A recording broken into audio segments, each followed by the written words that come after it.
Okay, so we're going to start off coming back out of spring break, much the same as we went into spring break. We're going to have a look at the quadratic equation, parabola that goes along with it. The only thing we really haven't looked at is more of this style of question where you're not just given an equation or points. They give you a written scenario and then ask you questions about that scenario.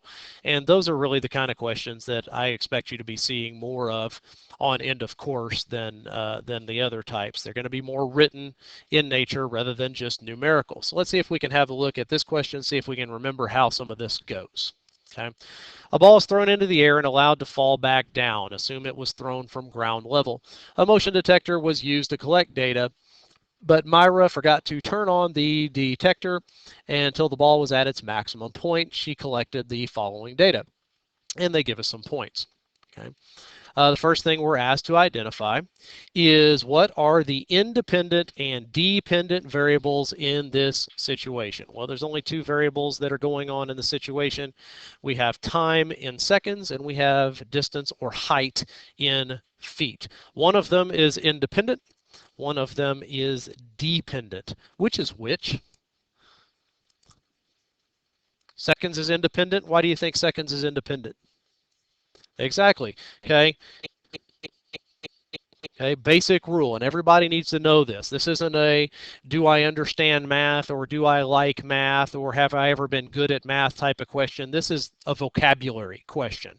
Okay, when they throw the word independent out there, the first thing your brain ought to be looking for is time. Okay, if time is part of the problem, it's always independent. And I'll give you the same example I always give. I could go back there and I could snatch that clock off the wall. I could smash it on the ground. Did I just stop time? No, I stopped the clock, but I didn't stop time. It operates independent of any influence that we can bring to a situation or a problem. Okay, so since time is there, time is going to be independent, which means we're going to put time on the x-axis. Dependent, obviously, is going to be distance, or more specifically, it is going to be height since it's talking about a ball thrown up in the air. Okay, good. What is an appropriate domain and range for this situation? Well, once again, vocabulary right there, domain and range. Which is which? Domain is X and range is Y, exactly. Okay, you remember the little cheesy way I've given you to remember that? Domain, range, DR. D comes before R alphabetically. X, Y. X comes before Y alphabetically. D before R, X before Y. So the D and the X go together, the R and the Y go together. Good. Okay, those are vocabulary issues. If you miss a question on a test because of independent or dependent, it should never be because you didn't understand what the words meant. If you miss a question on domain and range, you should never be because you didn't understand what the words meant. That's not math, that's vocabulary. Okay, if you don't understand that, you need to rededicate yourself towards just learning what you're told to learn. Okay, all right, good. So we got 1 and 2 pretty easily. Okay. I had some trouble with 3, and I'm still having some trouble with question number 3. I'll show you how to work it out, get as close to the answer as I can, but I'll be honest with you, I cannot get the exact answer, and I can't figure out why yet, but I'll do some research on it tomorrow, and hopefully I'll have a better answer for you tomorrow. But let's work through it as it is. Okay, graph and find a representative function. Okay, well, we have points that were given to us by the problem. Okay, we have x's and we have y's. Now, our calculators are capable of graphing these as well are we. Okay, so if we wanted to see what these points look like in a graph, that's fine. If we want the calculator to do it for us, that's fine as well. Okay, so I'm going to pull up my calculator here. Okay, we have points. Does anybody remember how to put points into your calculator so that you can see them in the screen? Anybody remember where you go? It's the statistics menu, exactly. If you have an equation, you'd go into the equation editor and you could type in your y equals whatever, blah, blah, blah. But if all you have is points, it's in the statistics menu. If I can get my calculator out of this corner of the screen. Okay, and what you want to do is you want to edit a list. Okay, so that very first option that you have right there, edit, and it'll bring up all these lists. If there's already junk in your calculator, then just highlight L1 and press clear, and it'll wipe out all those values. Okay, but remember, everything that you put down, like list 1 and list 2, these are all information that has something in common. So like everything coming down list 1, we'd put all our X's down one list, and then put all the Y's that go with them down one list. So here's all our X's. Okay, I'll start off with 0, and then I'm just going to enter the X values that the problem had, which was in tenths of a second. Okay, probably important to notice that as well. The x-axis is moving by tenths of a second. We're usually used to it moving by entire seconds, and that's actually going to be the source of the problem here in a moment that I was referring to. Okay, so there's all the x's down one column, and we need to provide the calculator with the y's.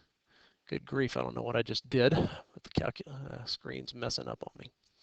Okay, we need to give the y values to the calculator as well. So we got the x's down list 1, we'll put the y's down list 2, and the only catch is whatever's on the same line, you got to match up the lines. Okay, so whatever was on that first line with the 0, you need to put the first line on it as well, because that's going to be an ordered pair. When your calculator goes to graph it, it's going to graph 0, 5.8. Okay, you'll also have 5.6, have 5.1, and 4.4, thank you, and 3.2, and 1.8. And assuming you haven't messed anything up, you ought to have an even number of rows going across there. Okay, so there you go. Now, if you hit graph, something may or may not happen. Okay, a lot of times I've got my points here. Okay, but I'm just going to do something real quick. A lot of times when you hit graph, when you put points in there, you'll get a screen that basically sits there like that and does nothing. Okay, so what you want to do is, first off, since we're in the statistics menu, we need to make sure that the stat plotter is on. The calculator is going to ignore the statistics menu unless you tell it not to ignore the statistics menu. So right there above the y equals button, hit second, stat plot, and one of these plotters needs to be on in order to look into the statistics menu. Now, the default position of the calculator is to shut them all off. And a matter of fact, if you're ever trying to graph just an equation and your calculator kicks up an error message, a lot of times it's because one of these things is on and it shouldn't be. So you want to shut them off if you're not using them. Okay, but if you do need one, okay, just hit one and you'll see it's highlighted as off right now. Want it to be on, so put the blinking cursor on, and then hit enter, and it'll move that highlight over, and then you should be able to graph and see what's going on. Okay, so there are the 6 points. Now, this is a zoom standard window. Okay, it's -10 to +10, -10 to +10 on the x and y axes. Okay, we'd like to get a better look at what's going on right there. Does anybody remember how to get the calculator? The calculator can actually adjust and show us these points in a better window. Does anybody remember where that is? It's in the zoom menu, yes. You remember which one? Okay. In keeping with the whole we're in the statistics menu thing, option number 9, zoom stat. Okay, so if you're operating in the statistics menu, go zoom stat, option 9, and the calculator will take a better picture of those points, kind of fit it to the window. Okay, so there they are. Okay, so, all right, what were we actually trying to do? Okay, set up a scatter plot of the data in the calculator using an appropriate window. Well, we did that. Okay, and we did that by entering the points in the stat menu, okay, turning on one of the stat plotters and zoom stat. Now we've got our points, we've got an appropriate window. What else does it ask us to do? Graph y equals x squared in the window. This guy has a name, y equals x squared. What's its name? Say again? Parent function, exactly. This is quadratic, right? How do you know it's quadratic? It's got one variable in the first dimension. It's got one variable in the second dimension. That's what's going to cause the graph to bend. Okay, so it's a quadratic, and this one is the parent function, right? It's got no adjustment to the coefficient in front of x squared. It's got no adjustment as far as a vertical shift attached to the end of the problem. No plus or minus on there. Okay, so that is the parent function. They say we should graph it. Okay, so let's have a look. They want to see y equals x squared. Okay, fine. We'll go y equals x squared, and we'll graph it. Oh, what happened? Yeah, it didn't change anything in the picture. Does that mean that nothing changed? It just means it's probably outside of the picture. So I'm going to go zoom standard, and there's the parent function. It's wrapping around the outside of our points. Okay. Now, can you tell me anything that in particular that you notice? What's different between the parent function and our points that we've got in there? Say again? Yeah, we've got part of a parabola working on our points, okay? And again, if we go zoom stat, we can get a better look at that. Okay, we got part of a parabola. We can see that those points are bending. Okay, what else is different between our parabola part that we've got going on here and the parent function?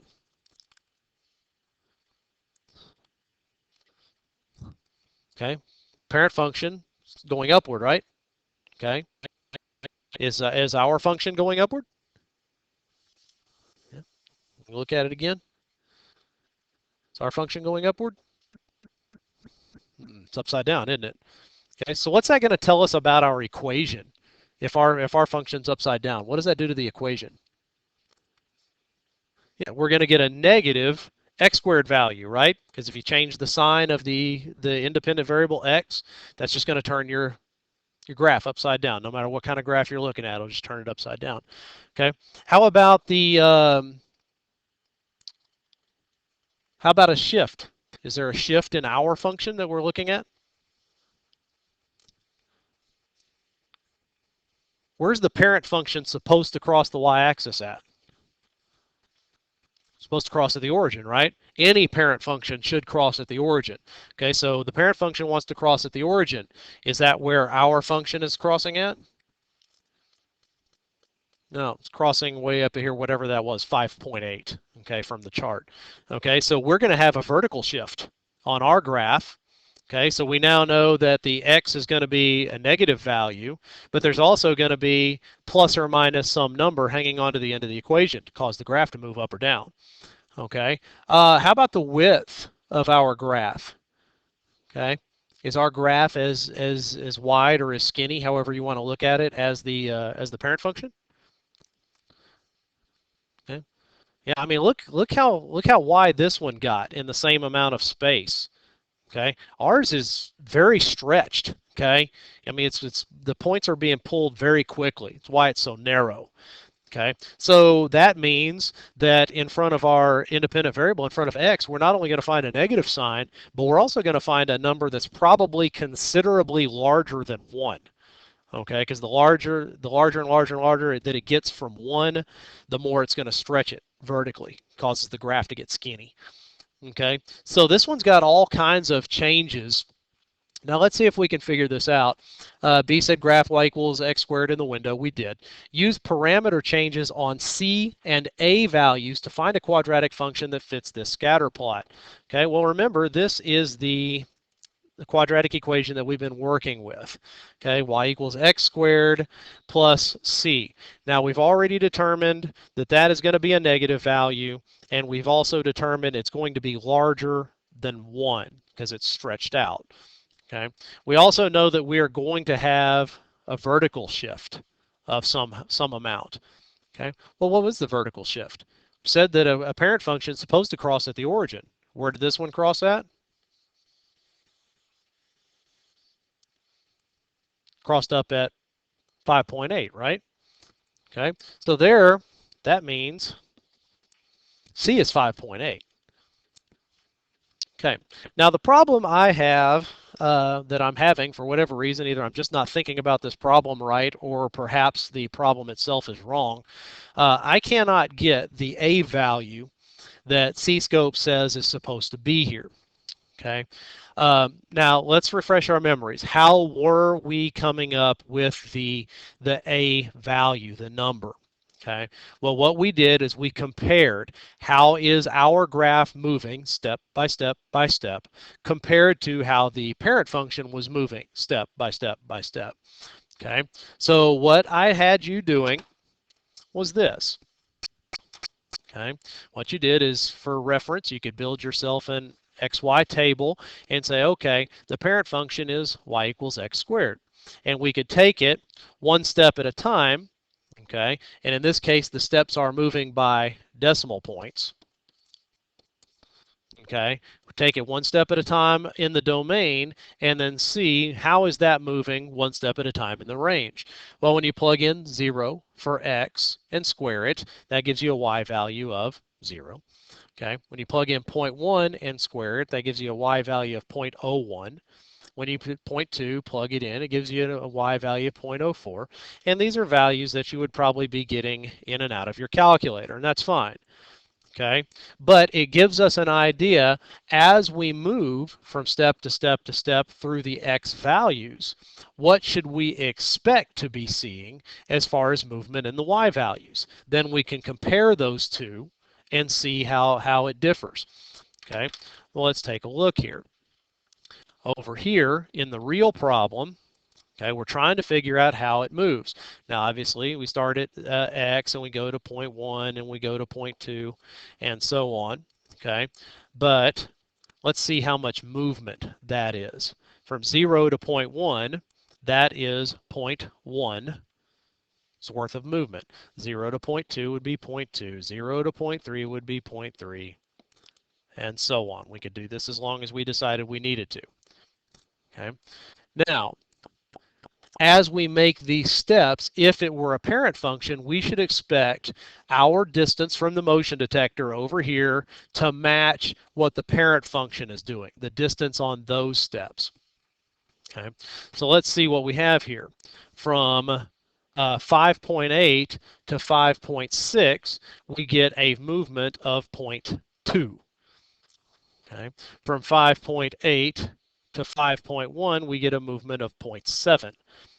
5.8 to 4.4 is a movement of 1.4.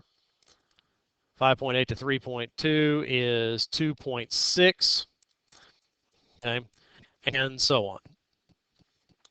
Now, the problem I have here, guys, is that when we measured this up, okay, doing this exact same thing, what we should be able to do is we should be able to make a determination what is happening compared to what should be happening, and you ought to be able to make some kind of a connection. We could multiply everything by 2, and that gave us all the values, or we could multiply everything by 1/4, and that gave us all the values. There was some multiplier that we could find in the problem, some pattern that we could recognize. Okay, well, here's the problem. To get from 0.01 to 0.2, that is a multiplication of 20. Okay, fine. Now, if that's the way that this is going to work, then that's the way that this is going to work. But to get from 0.04 to 0.7, that is a multiplication of about 17.5.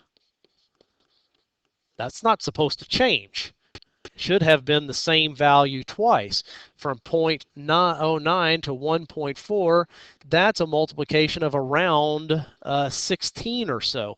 So I can't find the pattern that we're supposed to have been finding. I can't find the pattern we've been finding all of this time. Okay. Now, that's what I would be expecting to see from you. I'd expect you to see this setting up this chart and looking for these values, okay? And that's fine, okay? But after this didn't work out last period, what I decided to do is said, okay, I don't understand what's happening in these points. So what I did is I decided to let the calculator do some talking for us. And I'm going to show you something that you haven't really seen before, that I haven't shown you yet, because it doesn't exactly work out perfectly. But here is a way, if you know the points that are in a quadratic, kind of the same stuff we've been working on. Here are several points, write the equation. If you can get the points into the calculator correctly, the calculator can give you back an idea of the equation. Now, unfortunately, it's going to give you a more complicated equation than what we've been seeing, because there's actually more to the quadratic equation than what we've been seeing. Okay, I've been kind of, for lack of a better way of putting it, I've been kind of giving you the dumbed down version of it. There is a more advanced Algebra 2 and pre-cal version of this equation that we've been working on, a more specific equation. Okay, well, let me show you how to get it.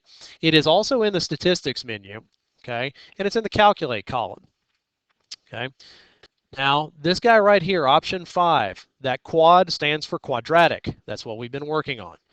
Okay, reg stands for regression, and it's regression is a word we talked about it in the fall semester some. Regression is like a best fit. Okay, best fit line. We talked about linear regression lines. It was a best fit line. It's like here's your points, here's the line that does the best it can to fit the points. Okay, so what we're going to do is we're going to ask the calculator to find the quadratic best fit that connects these points, quadratic regression. Okay, it'll go back to the home screen and it'll say quadratic regression. Now the calculator's waiting for you to tell it where is your data. Okay, well our data was points and we put it in list 1 and list 2. Okay, so we need to tell the calculator, hey, our data is in list 1, comma, list 2. And I know you can't really see it on my calculator screen, but above the 1 button there's an L1, above the 2 is an L2, L3, L4, L5, and L6. Okay, I'm telling the calculator, by the way, my data is X, comma, Y, and it is sitting in list 1, comma, list 2. Okay. After you do that, the calculator is going to go to work on calculating the real version of the quadratic equation. Okay. Now, what you should notice here is that, hey, there's the generic form of the equation, y equals ax squared plus bx plus c. Dude, you hadn't said anything about a bx in the middle of that equation. And you're right, I haven't. Okay, I have not said anything about the bx part of that. We've been ignoring that. Okay, so what the calculator is giving us here is more information than we are accustomed to. Now, just for your information, according to C-scope, the equation is this, y equals negative 16x squared, pardon me, plus 5.8. We knew we were going to have the 5.8. We knew it was going to be negative. The question is, where on earth does the 16 come from? I couldn't make it come out of the points. The calculator suggests a value, an A value that's close to 16. Okay, and I'll agree, 5.7, that is close to 16. It's not, or 15.7, it's not as close as I would like to see it. Okay, and this B value, as far as the B values in there, negative 0.11, pretty close to 0, isn't it? Okay, it's pretty close to 0. If we were to let B be 0, that would kind of zero out the x to the first term, which is what we're used to seeing. We're not used to seeing that x to the first term in there anyway. Okay, so if we were to zero that B out of there, it would cause a little bit of a change in the equation, which in all likelihood would allow that 15.7 to get closer to 16. Okay, this is not a great way to get the information, but I'm showing you this because what happens if you bump into a question like this on the test on Thursday or maybe on end of course or something like that. If you can't get the equation to work itself out with the ways that I've been showing you for the last 2 weeks, if you're out of options, okay, you can go into the calculate menu, you can the statistics menu and calculate the quadratic regression, and maybe those values will get you close enough to an answer that you can pick the right one out of the list. Okay, so I don't like this because it doesn't get exactly the answer that we're looking for by exactly the methods we've been talking about, but when all else has failed, maybe it'll get you close enough. Okay, so sorry that I can't show you exactly how they came up with that negative 16, but I can't show you because honestly I don't know how they got it. Okay, so I'll do some research on it, see if I can't come up with a better answer than that for you tomorrow. Okay, but anyway, there's kind of the end of question number 3 there. Now we get some more questions that are specific to the situation that we've got going on here. What was the maximum height of the ball? Okay, well, some different ways we can do this. We can look at the graph. We can trace along the graph. Now that we know what the equation is, okay, we can trace along the graph, stuff like that. Or we can come back to the points that they gave us.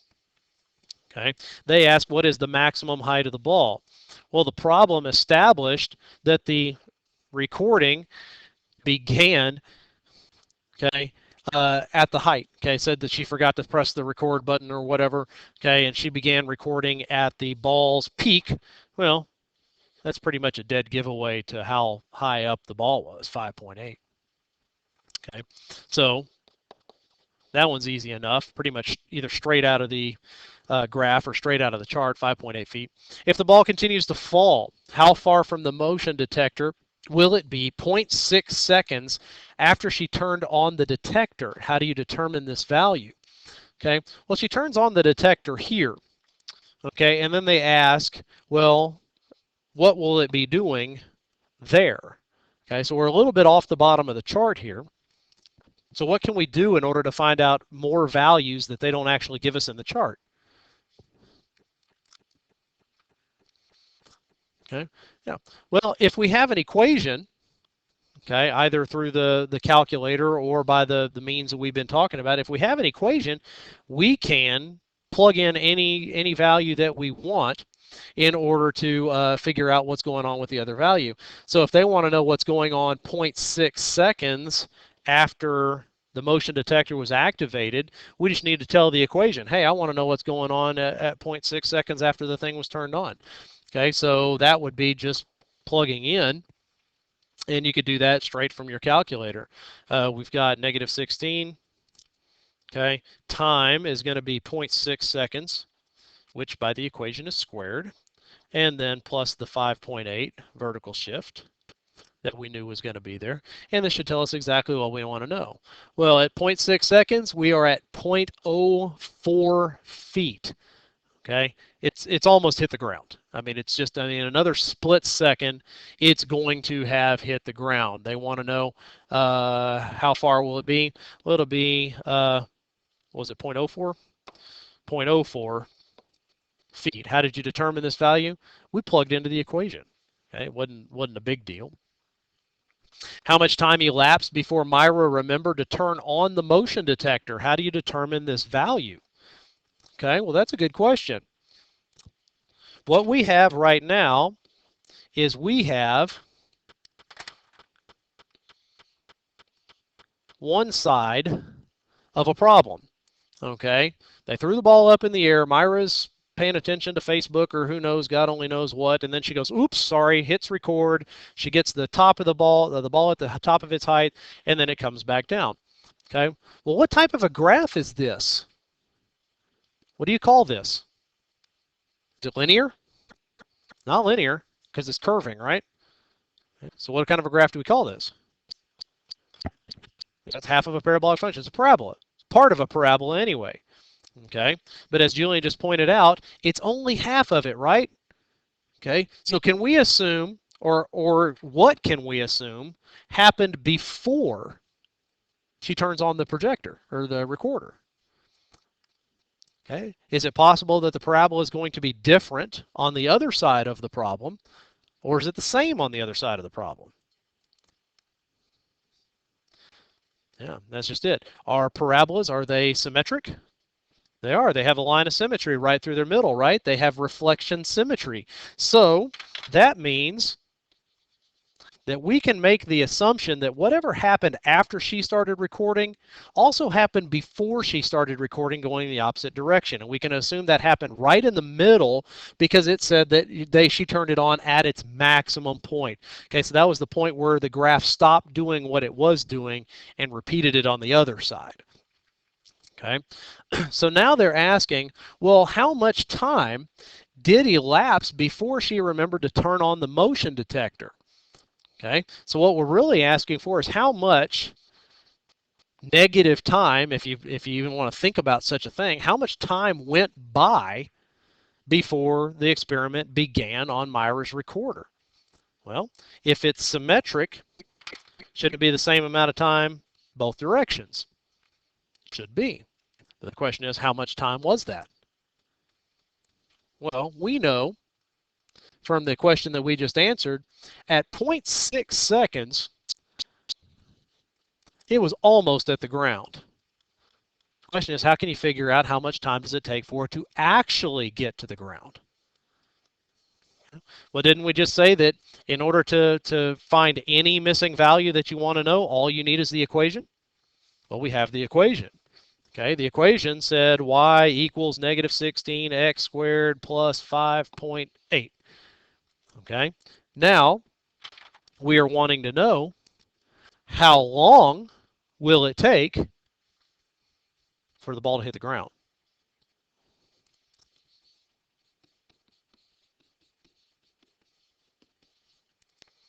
we want height to be 0.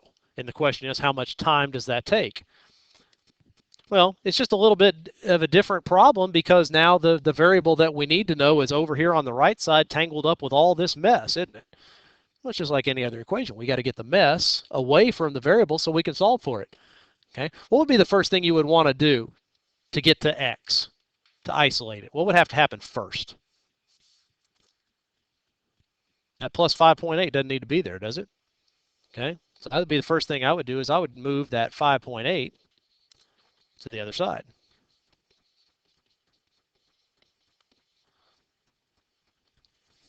Okay. Now, we've got x squareds over there on the right side. We're going to have to deal with that because we don't want x squareds. But we certainly don't want negative 16 of them. Okay, so that would be the next thing I would do is I would say, hey, I don't need negative 16 x squareds. I'm going to move those negative 16 x squareds, and I'm going to divide them because they are being multiplied. Okay, so I divide by negative 16.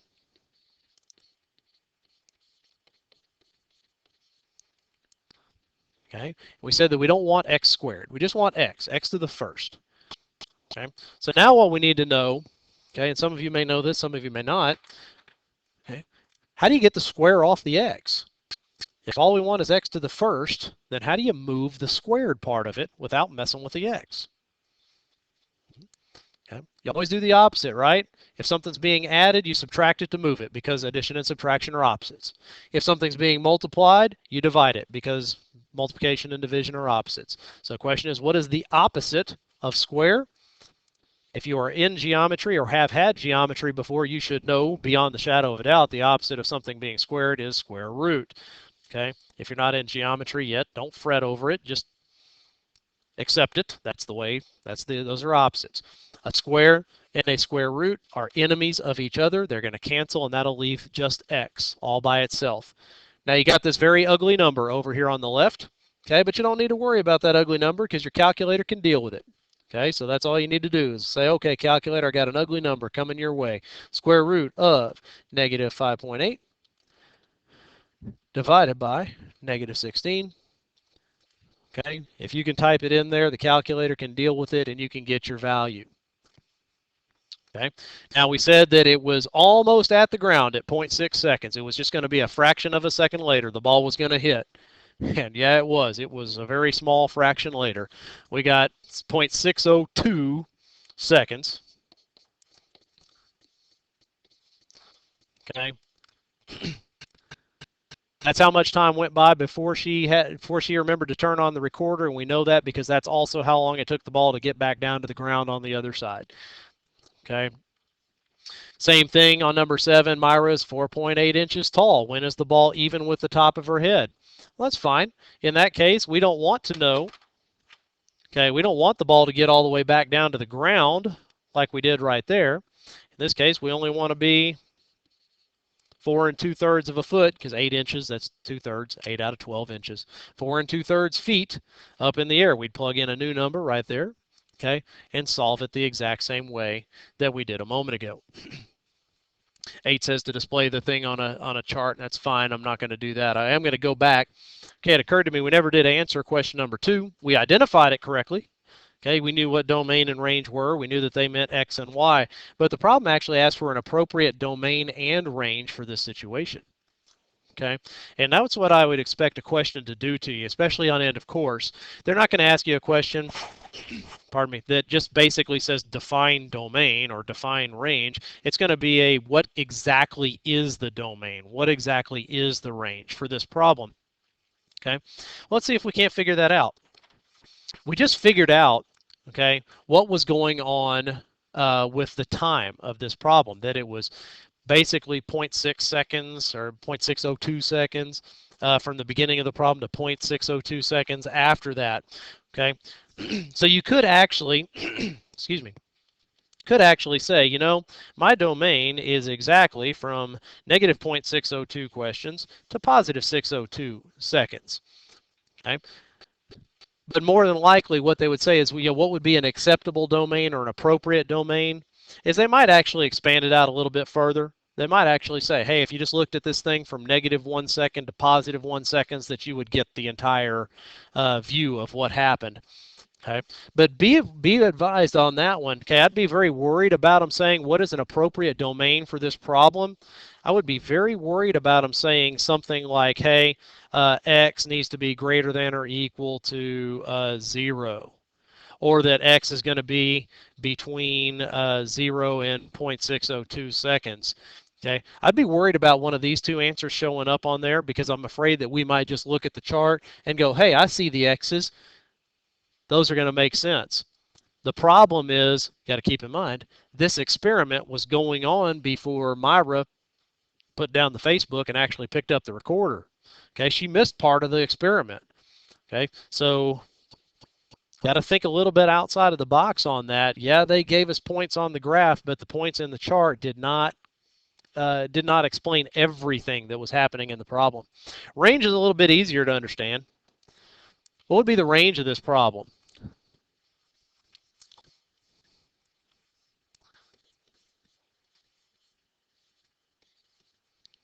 Okay, 5.8, obviously, maximum height, so that one's easy enough.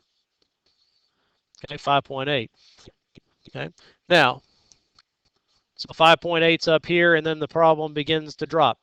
Okay, so how far do we go? Do we take the range all the way down to -infinity? I mean, the parabola is going to keep going on forever, right? Nothing's going to stop it. Okay, so should we take the range all the way down to -infinity just like the parabola is? What do you think? I hear yeses and I hear nos. Here's the question. The parabola is going to -infinity. Is the ball going to -infinity? Is this thing on a journey to the center of the Earth? What's going to happen to the ball? It's going to stop. What's going to stop it? The ground's going to stop it. 0, okay? Even though the parabola wants to continue on forever, the ball does not have the ability to continue on forever, okay? These are the kind of domain and range questions I expect you to be seeing either on the test on Thursday or on end of course, where they're going to give you a particular scenario where something is going to interrupt the domain or something is going to interrupt the range, and it cannot continue as far as the graph would like it to. You need to make sure you're paying attention to the situation, not just the graph, okay? It might be a question about the graph. Then again, it might be a question about the scenario that the problem's talking about. Okay, so this is the kind of stuff we've been doing. It's this kind of stuff we're going to continue on. Said we're going to spend another day tomorrow looking at quadratic equations. Wednesday will be review for a test on Thursday. So please be preparing yourselves for that.